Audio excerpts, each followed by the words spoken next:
name is Tom Cronin. I train and teach at Carlson, Gracie, Temecula. We're actually in Murrieta, California. And I'm a black belt under Carlson Gracie Jr. And, we've been at this location for about 6 years, and we have about 80 kids in our kids program. We start as early as 3 years old, and we cut off our juniors program at about 6 years old with a little discretion. We have some 5-year-olds that they do the advanced class. So we do classes for 7 to the adolescent ages every day as well. We have judo twice a week for our kids. We have no-gi training once a week for our kids, and then we have gi jiu-jitsu for our kids 2 days a week, so Monday through Friday.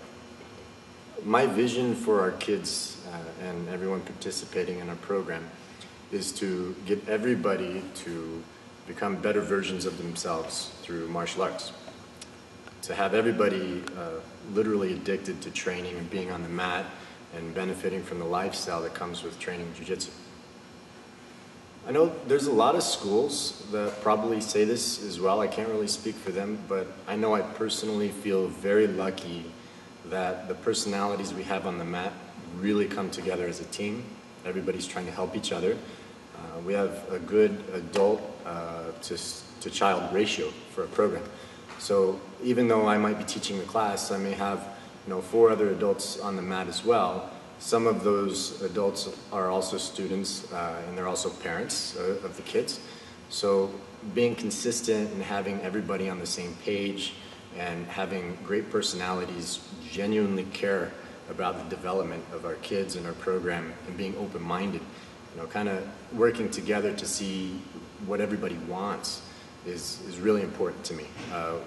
You can teach a specific curriculum, but you also have to pay attention to who's on the mat, and what their tendencies are, and if there's a common deficiency for the group, addressing that deficiency.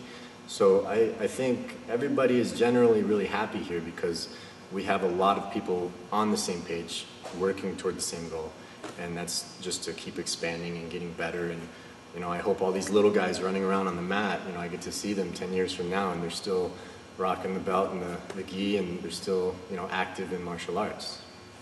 There's a lot of really good teams in California. And, when I think about how our academy compares to them, I'll be honest, there's a lot of them that I look up to. Some of the things I try to learn from their example and emulate. Some of them, not so much, but every school has something great to offer.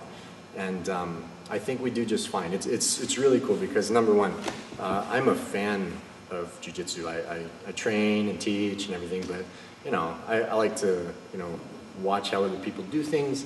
And when you see what's working for them, and you're like really impressed with whoever the flavor of the month is, or the people that are really clicking, and you take your students there, and your students do very well against theirs, or sometimes they even win, it makes you feel like all that matters is you do your best, and things are working for you.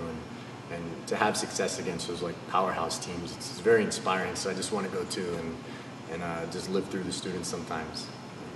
Regarding the people that teach at the school, I do feel like we have a special thing going on, and it's been very organic. I have to say, the way we came about was very unconventional.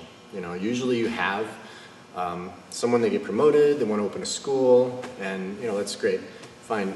We kind of got thrown to the wolves and had to build our program from the ground up, and I was a blue belt teaching, and we had people helping us along the way, and we still have a lot of those people from the core group that are heavily involved at the school, and they know what it felt like to not have a high-level black belt always available to you 24/7, and to have to really fight to have our presence here and to secure our program. So I know those personalities on the mat, they really have our back, and they care every bit as much about our kids, all of our students, as I do. And if I have to go do something, go to a seminar, or just travel for family, I know that before I go, we can talk about what we need to happen in the program, and they're going to do it, and there's not going to be a problem. And I feel really fortunate for that. Our environment at the school is very lighthearted. Okay, the training does get intense. It does get fast-paced and hard. We are not a strictly competition school, but we do use competitions to sharpen our skills. It's great to emulate that high adrenaline, high anxiety environment that you can almost only get in competition.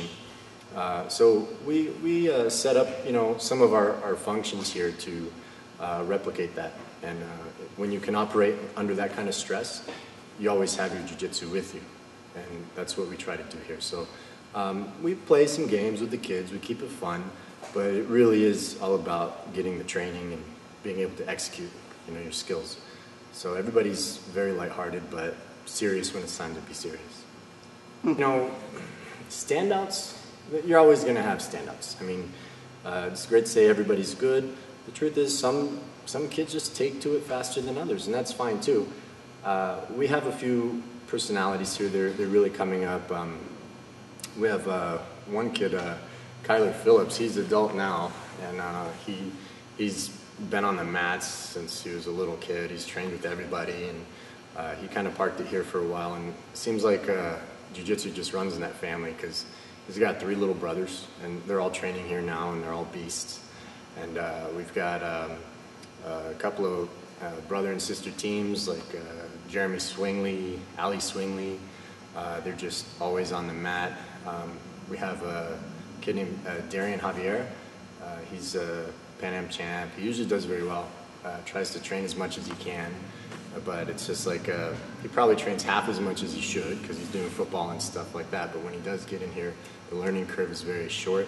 So it's always great to work with them, but I tell those guys that are super talented, while you're off doing other stuff, I'm trying to teach these kids how to pay you back when you get on the mat again, motivate them to come back, I know that there are some events coming up that are a little different, and I'm very excited because there's like more team recognition and awards up for grabs. We're training very hard to be in the mix, to be in the running for that, and to dedicate our efforts to motivate all the kids to train really hard and to go after that team title. I think we have a good shot.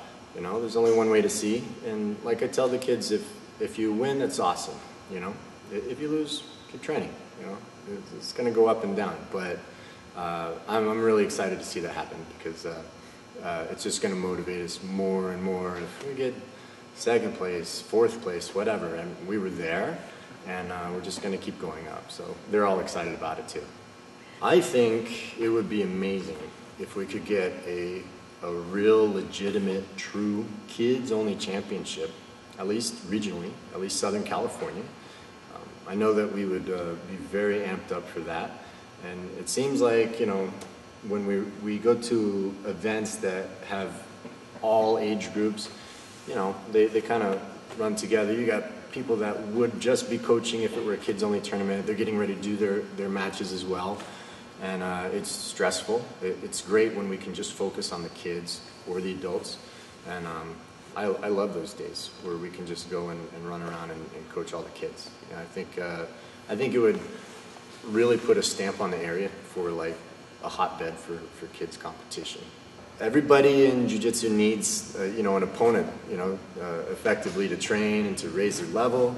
In the spirit of friendly competition. I think about other schools and teams that we're training to beat all the time, and we're motivated to get our guys and say, you got to go beat them. And of course, it's easier to do on a local level. I would say, more prominent schools in the area. There's really 2 others besides us. Is Dan Henderson's and Ricardo Gameras. He's got the Gracie Humaita. I think they're more like academy the way we are, and so I'm totally always training our guys. And if I see the brackets and I recognize, they're from Ricardo's school, I'm like, you got to beat that kid, So, yeah, we're totally coming after those guys, yeah, at the end of the match, whatever, shake hands, give both kids a pat on the back. That's the way it should be, and keep it friendly, and see you at the next one. So everybody in their own school, they even have their personal rivals they're trying to beat all the time. But you got to keep it in check, But yeah, totally. I'm not afraid to say it. Every time we get a win against one of those guys, or an Atos guy, or Mendes brothers, whomever, Kyle Terra, we're just, So it feels good. So I'm not gonna lie. I never really thought that life would turn out the way it has for me personally. You know, I'm glad to have a life of jiu-jitsu. I'm really glad to have a life where I can just wake up every day and do what we do. I have to really be thankful to, you know, my family for putting up with me, helping me. Super thankful to everybody at the school for chipping in and helping out and picking up the slack. And, you know, nothing great lasts forever, and I feel like we're just going to take advantage of this thing as long as we can. We've made it over the 6-year hump, so, you know, no looking back. And I just want to say thank you to everybody, and we're just going to keep going and getting bigger and better. Ricardo, we're coming for you, man.